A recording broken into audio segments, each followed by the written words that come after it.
What's up, YouTube? It's Jacob from Always Fresh Apparel, and today we got another video for you guys. So it's only been 2 months since my last video, which is pretty rare for me in the last few years, if you can tell. But with it only being 2 months means I didn't really grab a lot of stuff. So I hope you guys bear with me. A few of these pieces will be from Bare Knuckles. A lot of them are gonna be vintage and a few accessories and shoes. So let us get straight into it. We will start with the shoes first. There's only 2 pairs. I think I've showed everything else I got recently in the footwear wise. So these are the only 2 I haven't, so let's do it. First up, we have this pair of Doc Martens. I cannot remember the model name. I will put it in the description. I apologize about that. They were so kind enough to send these to me. Thank you, Jeff from the Doc Martens team. Let's see if my new camera will get a little focus on the close-up right there. I'm pretty sure it is. So I'm rocking the new Sony ZV-1 here with a little microphone on top. So new camera means potential for new content. So let's see how it does on this video. Zoom in action. Not bad. When Docs reached out, I just wanted to get something that I hadn't had. You know, you can go pick up a pair of Adrian loafers any day of the week, but this is a new model that they introduced with the pink laces and the suede. This is just a classic suede derby. I'm excited to wear it. You know, you can wear it with baggier jeans. You can wear it with denim shorts in the summer with a little white sock action. So this is the pair I'm excited to get some rotation out of. Haven't worn them yet, just got them. Here you guys go, Doc Martens. Next pair up in the final pair is something that I'm gonna have to convince myself to get a little bit used to. These are the New Balance 1906R. I got these off of Blends. This is like a new silver and white colorway they got going on. So the reason I got this is I'm going to Copenhagen and Amsterdam in May, and when I was in London last April, you know, you're doing 10, 20 miles a day, and I was rocking Guidi boots, and that shit was not it. So I'm trying to be a little more prepared and maybe get a little more of a comfy shoe that still can be worn with some of the stuff I wear, which is a pretty hard task. Like, these style of sneakers do not really go with the clothes that I wear. So I almost have to create a completely different outfit to wear this shoe, which is why I've been so hesitant to buy them. But when you're doing 20 miles a day, you don't really have a fucking choice. So there you guys go. I think they were like 150 or something like that. This colorway seemed to be the most easy for me to wear, so that's why I got them. We'll see what I can do with them, see if I can style them. Let's do some outerwear next. This is the Sonny Varsity jacket from Bare Knuckles. It is my favorite jacket in my collection. I wear this thing nonstop. It is such a good fit with the Japanese satin, the brushed cotton interior, the satin sleeves. This is a piece that we dropped, I think, back in December. I'm really excited on. It is such a wearable piece in my opinion. I know the yellow can throw some people off, but you just wear like a pair of black jeans and then a pair of black boots with a white tee underneath, and this is just a classic outfit. Runs very true to size. I'm a medium in this. I'm really excited about this piece. I don't, you know, obviously, like, it's nice to promote my brand, but I don't want to like be OD about it. I understand you guys want to see other stuff that's not just Bare Knuckles, so I'm very cognizant of that. But you know, when I'm excited about a piece that I helped design, I want to show it off. It's important to me. So this is a piece right here. The next outerwear piece is something I did last time when I showed off the Alexandra knit zip before it was released, and the guys didn't know, and I'm doing that again. They don't know I'm doing this. This is our new fisherman rib cardigan. I do not know what we're gonna call it. There's no name for it yet. Obviously, I said that last time for the Alexandra, and we came up with Alexandra. So if you guys got any names for this, let me know. Has this beautiful, why is the lighting so bad? Heavyweight wool texture. It is so thick, so cozy, feels like you're a librarian, feels like you're about to curl up with a good little book.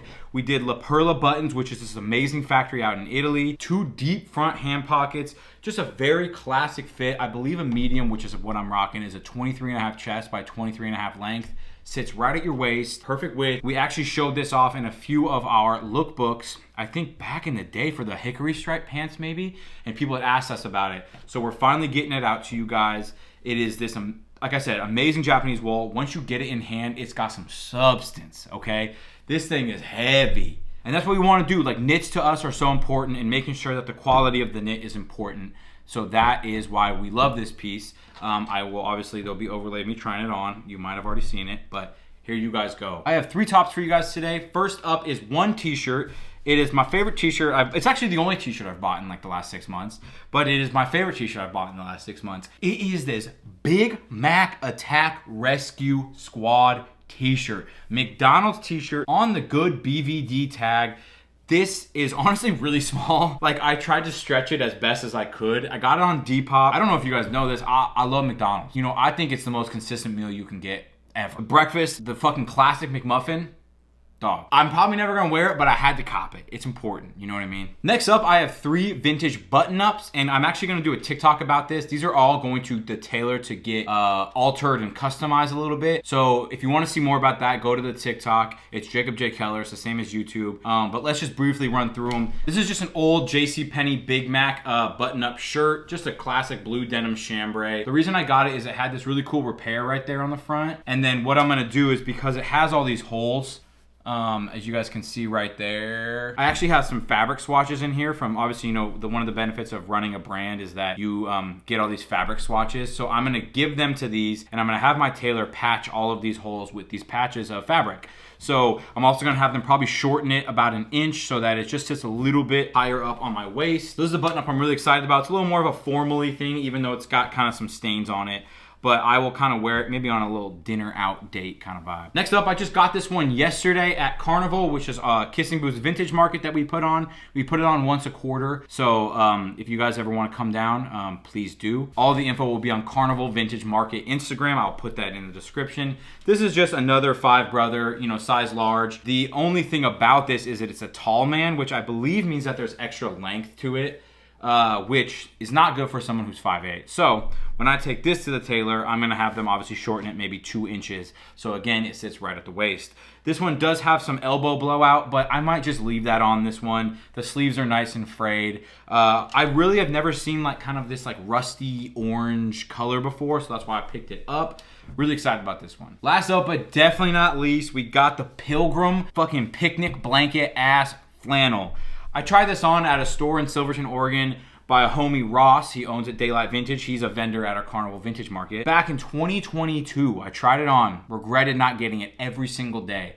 I show up to Carnival yesterday. My homie Brian, Tough Boy Vintage, I see it sitting on his rack. I said, is that what I think it is? Did you get that from Ross? And he's like, yeah, it was in my closet for 2 years. I never really wore it. I said, give it to me. It's mine now. I'll try to put a photo of me wearing it back 2 years ago. I thought about it ever since. It's a super old flannel, and I've never really seen this like almost all white flannel with just like hints of red. Usually you get an all red flannel with hints of white. So this one was super special to me. The other thing about it is that damn fit. Look at that wide, boy.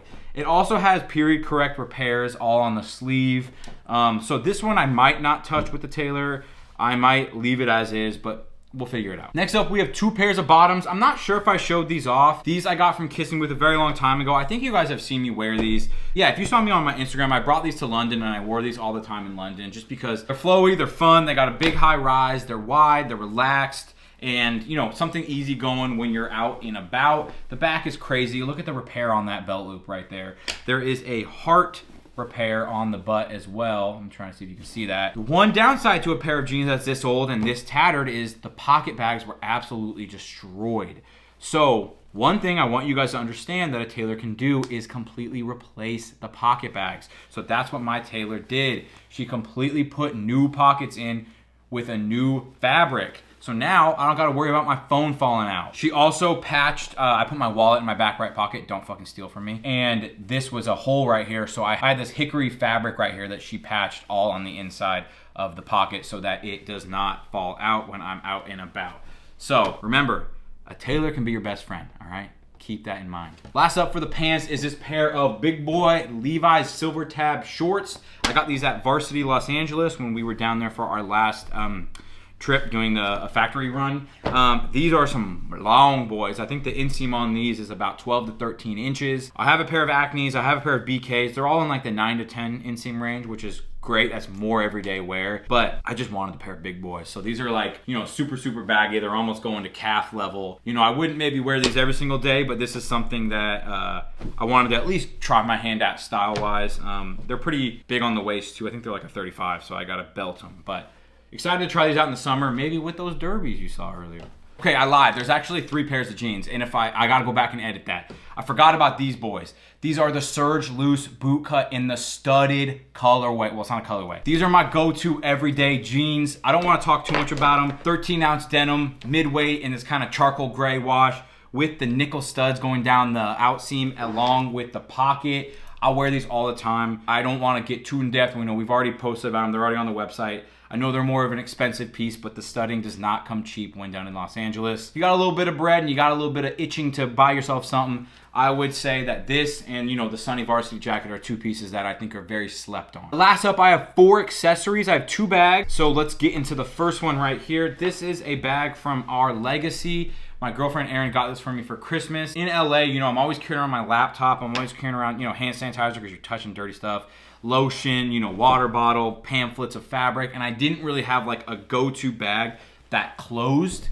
You know that I have like tote bags, but it's open, so you know, stuff can fly out. So this Our Legacy one has a snap button at the top, so you can actually lock everything in. It also has an interior pocket as well that I stick, you know, gum and chapstick and stuff in. But this was just one that you can adjust the strap right here to either be a shoulder like this, or you can make it long enough to do something like that. So it's in this like attic denim wash that I really like. You know, it kind of fits with the vintage vibe that we got going on that I tend to wear all the time. So Our Legacy, I don't know what the sling bag, I don't know what it's called. So there you guys go. Next up on the accessories, I want to give a huge shout out to Avery from Ground Cover. He must have heard my silent request, because for a very long time I have been using IKEA bags to do FedEx runs to drop stuff off, and I wanted a much nicer, bigger bag that I can stick packages in. And he gave me that big boy Tsuno bag. This thing's ginormous. I could fit Bruce in this bitch. I could probably fit the cat too. It's got like 3 interior pockets, which I don't think he's ever done before. Correct me if I'm wrong. But yeah, it is just a big boy Tsuno bag. It's in this amazing recycled cotton and hemp material. I think his other ones were linen, so this is a bit of a different texture, and I really like it. So thank you, Avery, for sending this. I didn't even know. It just showed up on my door one day, so thank you, dude. Next up for the accessories, I got myself a Bottega wallet. I don't know, man. I was visiting my parents in Palm Springs over Christmas, and there's a Bottega Veneta on El Paseo Drive in Palm Desert. I walked in. It was supposed to be for Erin. She wanted to get something, but I walked in. I saw the green classic card holder, and I don't know. I did it. I kind of regret it because I checked on Essence a day later, and it was about 35% off, and I paid full price with tax for this. So sometimes impulse purchase are good, because then you can say, you can put it to a story. You know, I got this, you know, in Christmas, it was a gift, you know, it was in person, you know, the sales lady's really nice. But sometimes do your research. That's all I'm trying to say. That if I would have got it on Essence, I would have said, don't tell me you can't find steals, but I didn't, so I can't say that. Last up, I'm gonna put y'all on some game for Carnival. Ryan from Rotten's Closet. If you guys know him on TikTok, Ryan is Rotten. When I first met him, he hugged me and he said, "You smell very good." And that's kind of what gave me the inspiration to show this part in the video. I don't normally want to put on game, but I will. What I was wearing that night was Byredo de los Santos. I smelled this in Palm Springs at the Webster. Surprisingly, there's like a Webster in downtown Palm Springs.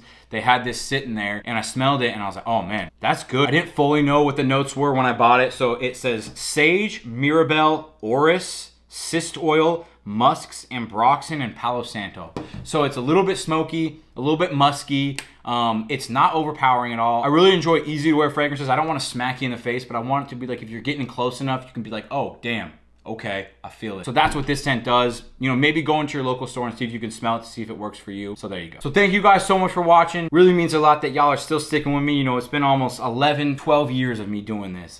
Doesn't feel like it. If you want to follow me on TikTok, I'm gonna start posting more there, kind of more quicker, in-depth stuff. You know, maybe giving you some advice on tailoring and, you know, quick little pickups. Also, Bare Knuckles is gonna start posting a lot more on TikTok. We understand that maybe that's where we need to be to kind of give you guys more in-depth talking stuff, you know, where we can describe clothing that maybe isn't Instagram, maybe isn't a photo, where we can maybe do a little more one-on-one, describe some of the choices that went into the garments, some of the processes, maybe give a little more behind the scenes. So I will put both mine and Bare Knuckles TikTok in the description. It would mean a lot if you'd follow. You know, we're really trying to pump more content out this year, and me myself. So hopefully that makes you guys happy. It makes me happy. It feels good doing this. I got myself a camera to do this. So I really do appreciate you guys sticking around all the time. You guys are the best. Again, I got nothing else to say except for remember to stay fresh, my friends. Peace.